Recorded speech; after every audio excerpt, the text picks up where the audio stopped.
Hello there, faithful listener. You've tuned in to Season 7 of the Bible Explained podcast. So make sure to grab your cup of coffee because today we are going to be discussing the book of 2 Samuel.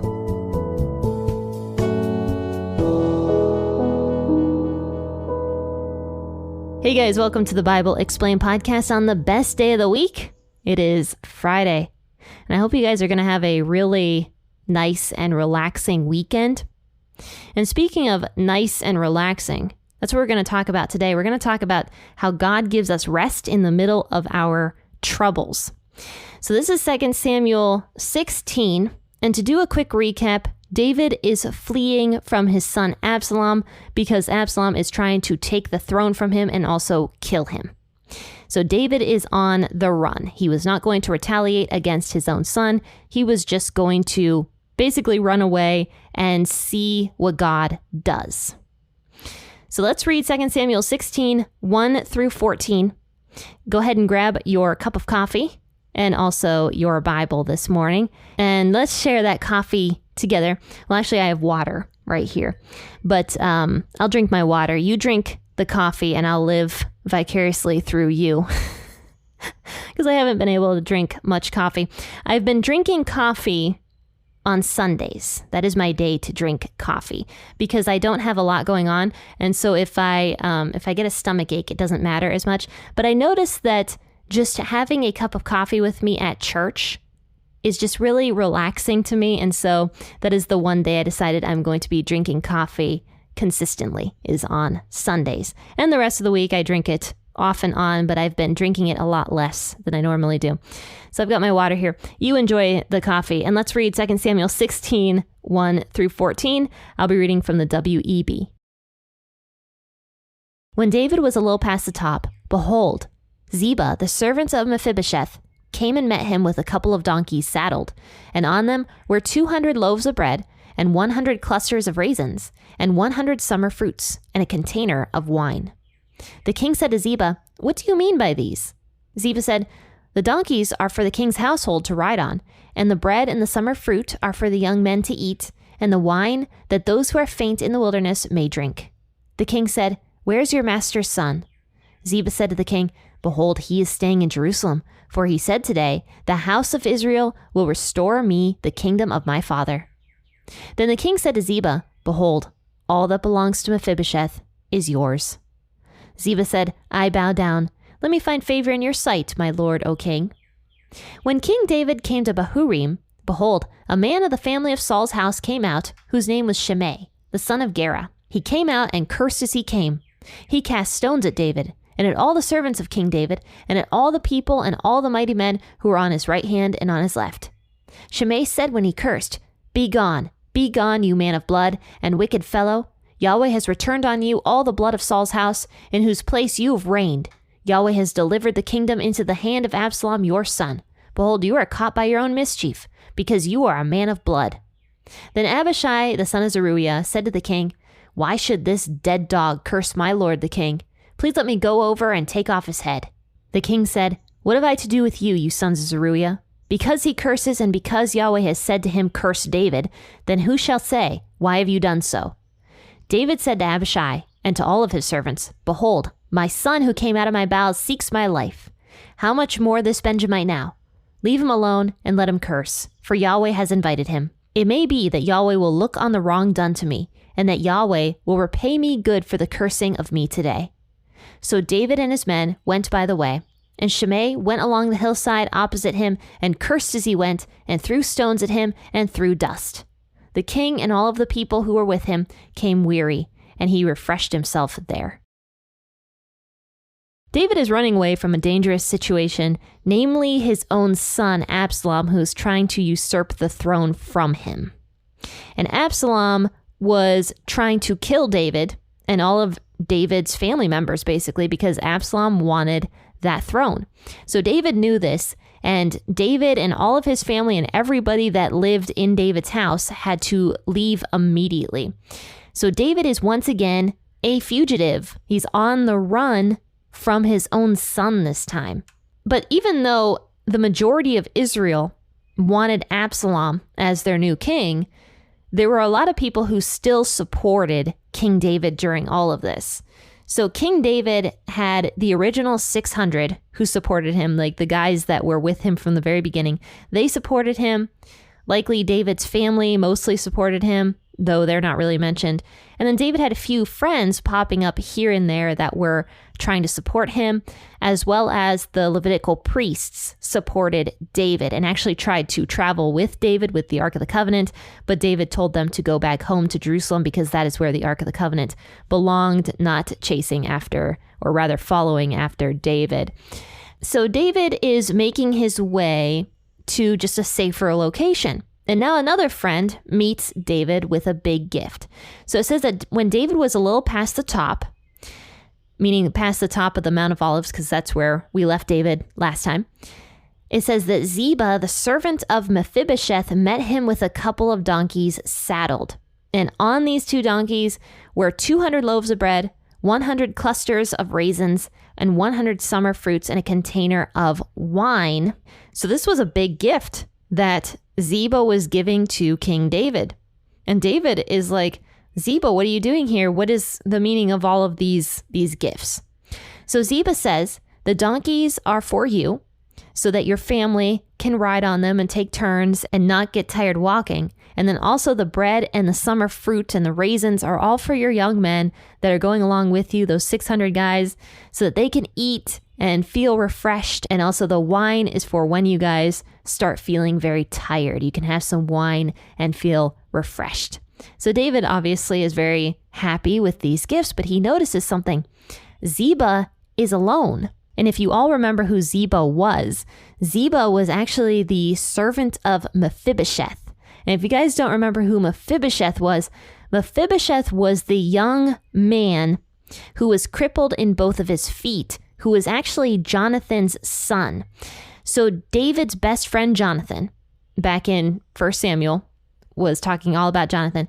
Jonathan had a son whose name was Mephibosheth, and he had gotten crippled in an accident as a baby. But David, finding out that Mephibosheth was alive, decided to show kindness to Mephibosheth, and Mephibosheth actually ate at the king's table basically every single day. So Mephibosheth and David had a very good reputation, but Ziba, Mephibosheth's servant, is here alone. So David asks, where's Mephibosheth? And so Ziba says to the king, well, he's actually back in Jerusalem. He's going to stay there because he said, today the house of Israel is going to restore to me the kingdom of my father. And David is crushed when he hears this news, because this is bad news. This means that Mephibosheth, who King David had supported and taken care of after all of these years, has now stabbed David in the back by trying to get on Absalom's good side. So David is so upset when he hears that yet another friend has betrayed him for Absalom. And likely in anger, David says to Ziba, everything that belongs to Mephibosheth is now yours, because Ziba, you supported me. You brought these donkeys with all of these good foods and fruits and wine. And because of your kindness, everything that once belonged to Mephibosheth is now going to be yours. So Ziba falls down on his face and he says, I bow down. Let me find favor in your sight, my lord, O king.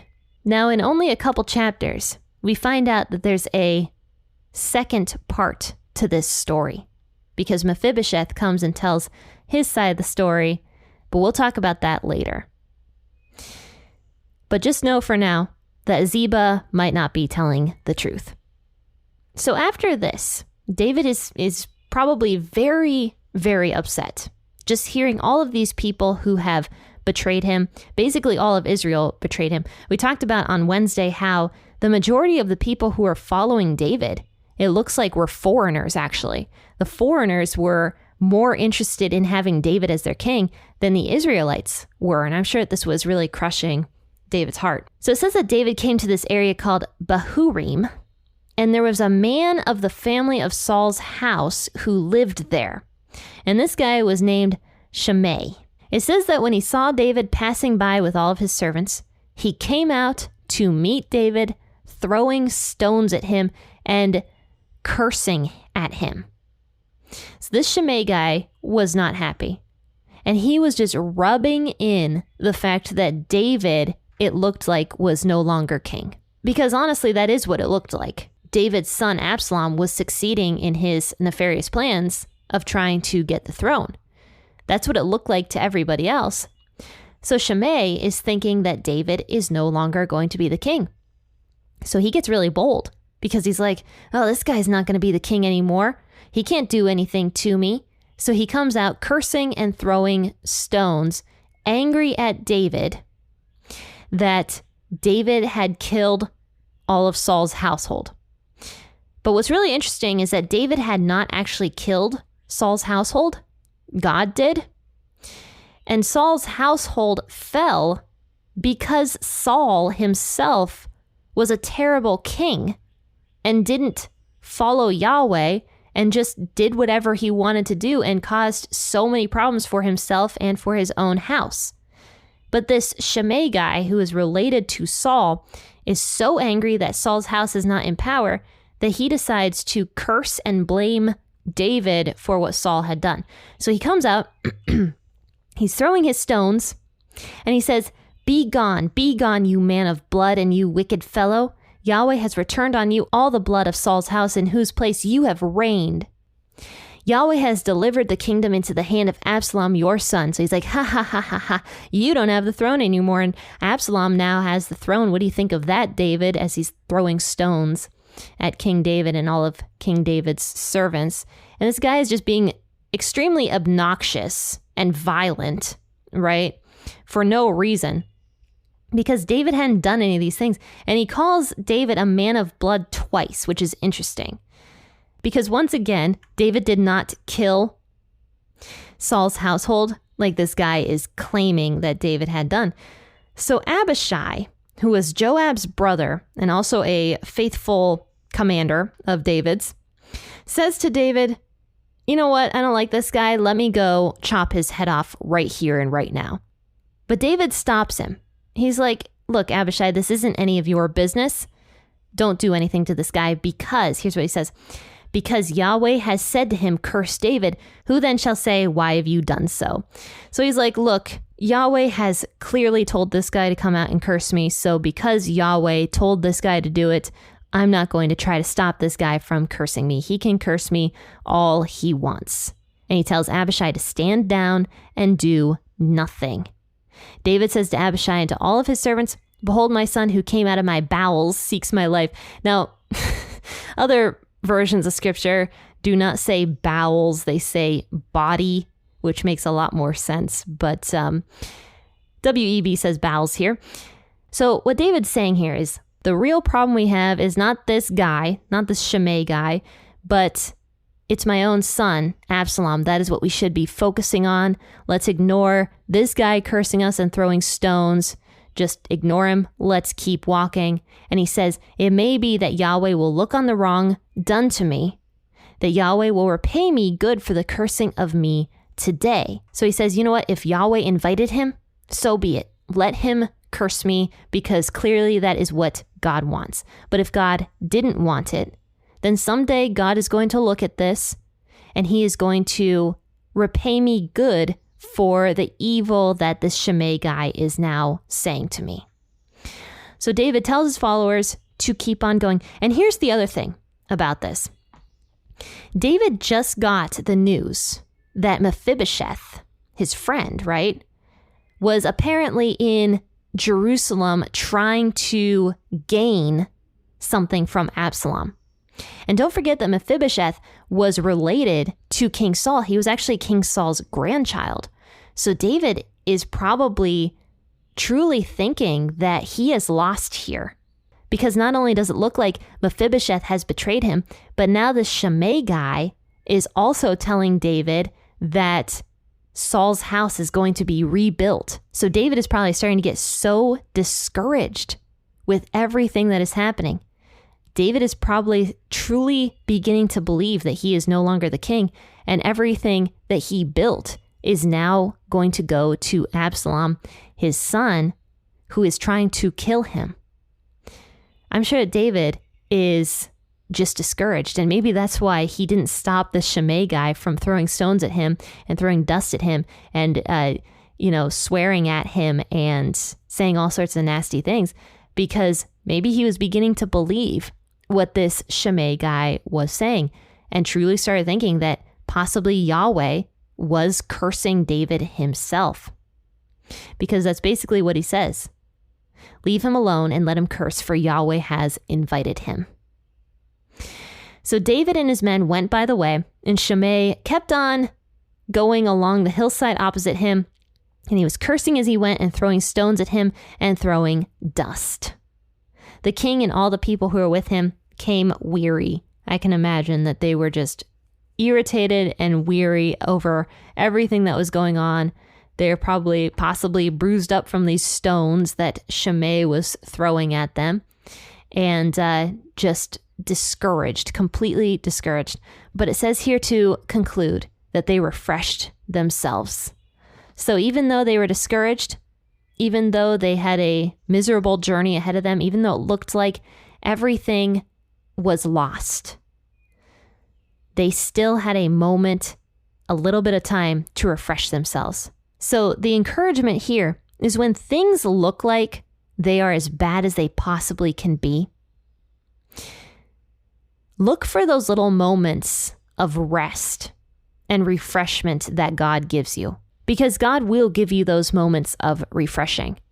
2 Corinthians 4 verses 8 through 10 says, "We are pressed on every side by troubles, but we are not crushed. We are perplexed, but are not driven to despair. We are hunted down, but we're never abandoned by God. We get knocked down, but we are not destroyed. Through suffering, our bodies continue to share in the death of Jesus, so that the life of Jesus may also be seen in our bodies." Even though troubles are terrible and they press hard down on us, they're not going to crush us, because we have Jesus, we have God on our side, and he's going to give us little moments of reprieve. So look for those little moments of reprieve and thank God for them when you feel like life is just too much to bear, and ask for those moments of reprieve as well. You can pray for that. In fact, David, during this time of trouble, much of this time, he was spending actually writing some psalms to God. And one of those psalms was Psalm 41, I believe it was. And once again, I did not go there. So, yes, it's Psalm 41. And here's what it says. "Oh, the joys of those who are kind to the poor. The Lord rescues them when they are in trouble. The Lord protects them and keeps them alive. He gives them prosperity in the land and rescues them from their enemies. The Lord nurses them when they are sick and restores them to health." That is only the first 3 verses of that psalm.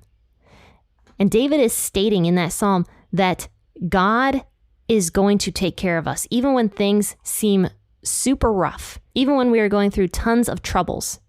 God is going to take care of us. It says he's going to rescue us when we are in trouble.